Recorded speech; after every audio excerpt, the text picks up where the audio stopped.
Okay. Um, Jonathan, Columbia will be redrawing its districts in anticipation of the new high school. There will be forums, I think, and discussions on this. What should Columbia parents and students and the community keep in mind through the transition? Oh, please be patient. Please be understanding. Please take time to contemplate this big issue. This is the biggest, I'd say, this is quite possibly the biggest change that we've made to secondary education in Columbia Public Schools, period, ever, in its existence. We are moving the 9th grade to high schools. At the same time, we're opening a new high school. At the same time, we're taking 3 middle schools and 3 junior highs, and we're changing them all into a new middle school, an intermediate school. So there'll be 6th, 7th, and 8th grades. We're changing the grades at all of these buildings. We're changing the curriculum at many of these buildings. Teachers will move. Administration will move. Boundary lines will change. We recognize that this, people have bought homes because of where the boundaries lines were, what the school districts were. We understand that. But we also understand that our district's growing, and just as has happened many, many times before, the boundary lines have to be redrawn. And I think that's something that folks will understand. I mean, we did this previously in about 2000, where we drew the high school lines to create a little bit more balance because there was so much population growth in the north side of Columbia. It was overcrowding Hickman. There was a lot of concern about it. There was a lot of frustration about it. A couple years later, everybody kind of calmed down about it and recognized, okay, this works. I think we'll see a lot of that. I think there'll be a lot of concern. I know there will be people that are going to be unhappy, and there's little we can do to deal with that. But my goal when it comes to making, and I think there's a committee that's specifically in charge of this. The board will approve it. Their goal is to make sure that every school in our district is as representational of Columbia as possible. I think that's the right thing to do, no matter what.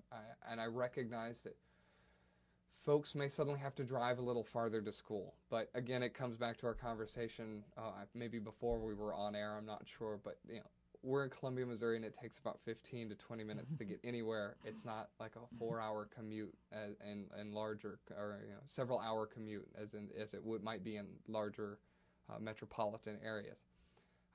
The other thing that I believe might be might be an issue that some folks may see, that just because they don't recognize the complexity of this, we have a lot of these intermediate schools that are almost next door to one another. You look at the distance between Smithton Middle School and West Junior High School, and Jeff Junior High School. And Lang, you have Oakland, you have Lang, and you have Gentry. All of these schools are so close to one another. You may pass by one of them to go to yours, is what a 6th, 7th, or 8th grader might experience. And we recognize that. But when you have two schools that are so close to one another, we may have those complications. And I'd say this, growing up, I drove by Fairview to go to Russell. It was just plain and simple. That's the way it worked. And but I appreciate the. You weren't driving at the time. I was not driving at the time. Okay. I was riding. You were precocious, I'm sure. No doubt. I was actually riding in a bus, and the bus ride was as long then as it is now, and I don't think it affected my education. Of all the things that happened when I was a student, my bus ride was not one of my concerns, nor was necessarily making sure that I stuck with the people that I met in kindergarten all the way through my senior year of high school. Friends change, personalities change, interests change, and I think that oftentimes we need to listen to our students a little bit more than the concerns of their parents. But I do recognize that every stakeholder's concerns are valid. But I often think that we put a lot of concerns that may not exist in on our students or for our students. But I think that once everything's all said and done, that the districts will be well drawn. There's a lot of thought that's going into this. A lot of quality demographic information is a part of this calculation, and it's going to be a hard process. And I know not everyone will be happy, but again, I ask everyone that is concerned about this to participate in the process. There are many forums that have been going on and will be going on. Come to them, speak your mind, stay informed. All of this information is on the Columbia Public Schools website, and we are making this as open a process as possible. Okay. There is, Jonathan, an upcoming town hall scheduled on bullying. Mm-hmm. Is bullying an issue that needs to be a focus for teachers and schools? And specifically, how do you think schools and our district should welcome a diverse range of students and LGBT students? I think that this is a big concern. Actually, I will be participating in some way, shape, and form with that forum. I think it's great. It's from the Center Project is helping coordinate this, and another group, and I can't quite remember who it is, but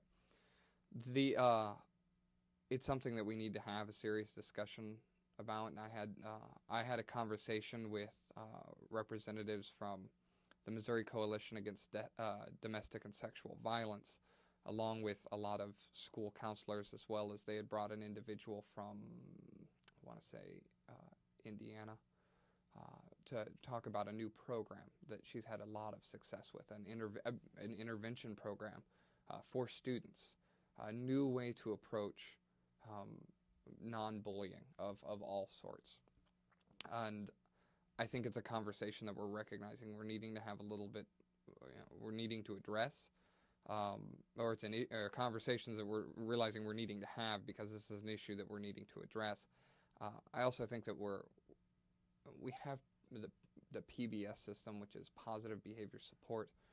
I think it's effective. I don't think it's the only thing we should consider. I think there are other opportunities out there for us, or other tools out there and other ways to address this issue. I'm very concerned about our LGBTQ community.